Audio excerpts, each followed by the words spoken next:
Olá, meus irmãos, tudo bem com vocês? Hoje nós vamos meditar aqui no Salmo 119, do versículo 65 ao versículo 72, que diz assim: Tens feito bem ao teu servo, Senhor, segundo a tua palavra.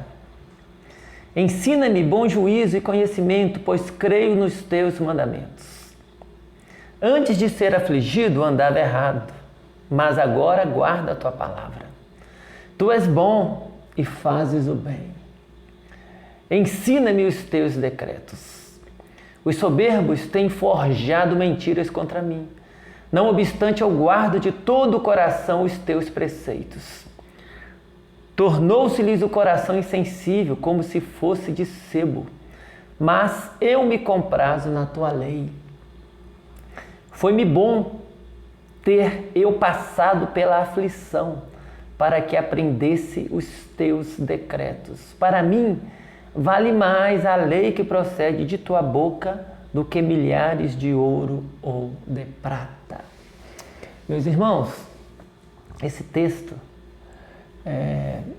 faz parte do Salmo 119, né, que é um salmo que a todo tempo o salmista está falando sobre a palavra do Senhor, sobre a preciosidade da palavra do Senhor e como que ele se relaciona com ela, como que ele a reconhece como algo extremamente importante, como que ele deseja conhecê-la e se submeter a ela.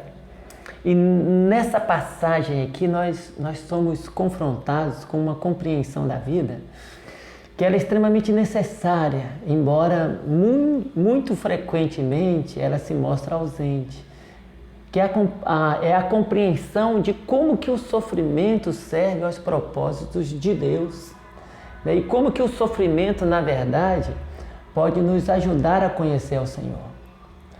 Aqui nós vemos o salmista dizendo algumas questões com relação a quem Deus é e ao que Deus faz. E é sobre isso que eu quero chamar a tua atenção no dia de hoje. Eu quero pensar um pouquinho junto com você. Primeiro ele começa dizendo que Deus faz o bem.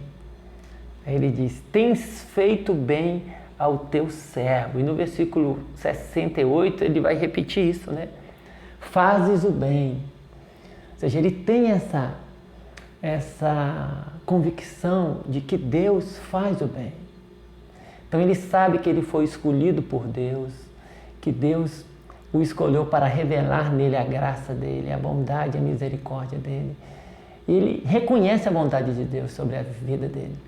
E mais do que isso, no versículo 68, ele faz uma declaração sobre quem Deus é. Ele diz: tu és bom. Ele não só reconhece que Deus faz o bem, mas ele reconhece que Deus é bom. Deus é bom. E Deus é bom, irmãos. Quando a gente pensa que Deus é bom e que Deus faz o bem, a gente precisa se desvencilhar de uma ideia equivocada, que é a ideia que nós temos de sempre querer avaliar quem Deus é e o que Deus faz a partir dos paradigmas, né, ou dos exemplos, ou dos conceitos que nós temos da nossa própria situação humana. Quando a gente quer avaliar se Deus é justo, a gente olha para aquilo que a gente entende que é justiça no nosso ambiente humano aqui, na nossa realidade. E aí, muitas vezes, aquilo que é justo aos olhos de Deus não está batendo com aquilo que a gente entende que é justo. E aí a gente começa a questionar. Mas porque isso é uma abordagem equivocada. Deus não vai se adequar aos nossos padrões. Na verdade, nós é que temos que nos adequar aos padrões dele. Ele é que é o padrão de justiça. Não é a minha percepção filosófica da existência humana que vai me ajudar a entender o que é a justiça. Não, pelo contrário. É Deus é que vai me ajudar a entender o que é verdadeiramente justiça e a construir nas relações humanas padrões de justiça. E isso se dá também com a bondade, irmãos. Deus é bom. Deus é bom. E o texto está afirmando: tu és bom e fazes o bem. Só que aí ele diz um pouco mais. Ele diz que Deus faz o bem. Ele diz que Deus é bom. Mas agora ele vai reconhecer que esse Deus bom, que faz o bem, até no meio da aflição, quando nós estamos passando por aflições Ele continua sendo bom e fazendo bem. Olha o que é que ele diz, meus irmãos. Antes de ser afligido, andava errado, mas agora guardo a tua palavra. Olha que a aflição aqui foi um instrumento de Deus, do Deus que é bom e que faz o bem, para ajudar o salmista a corrigir o seu caminho. E aí ele diz um pouco mais no versículo 71 a respeito disso. Foi-me bom ter eu passado pela aflição para que aprendesse os teus decretos. Por quê? Porque para mim vale mais a lei que procede de tua boca do que milhares de ouro ou de prata. Meus irmãos, aqui é uma questão muito difícil para nós, né? Mas é uma questão necessária, uma lição necessária. É que o sofrimento, a angústia, a aflição, para nós, ela serve a um propósito, que é o propósito de nos aproximarmos do Senhor e de conhecê-lo mais ainda. Você pode estar pensando assim, mas a gente não precisaria estar passando por isso. Se Deus é bom, por que Ele vai permitir que passemos por aflições?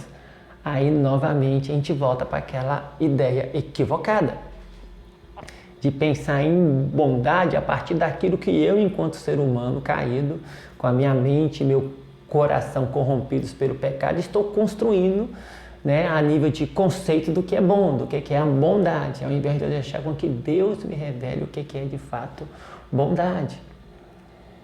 E o que o salmista entende é que Deus é bom, porque na aflição, a aflição se torna um instrumento nas mãos de Deus para que a gente o conheça e para que a gente se aproxime dele.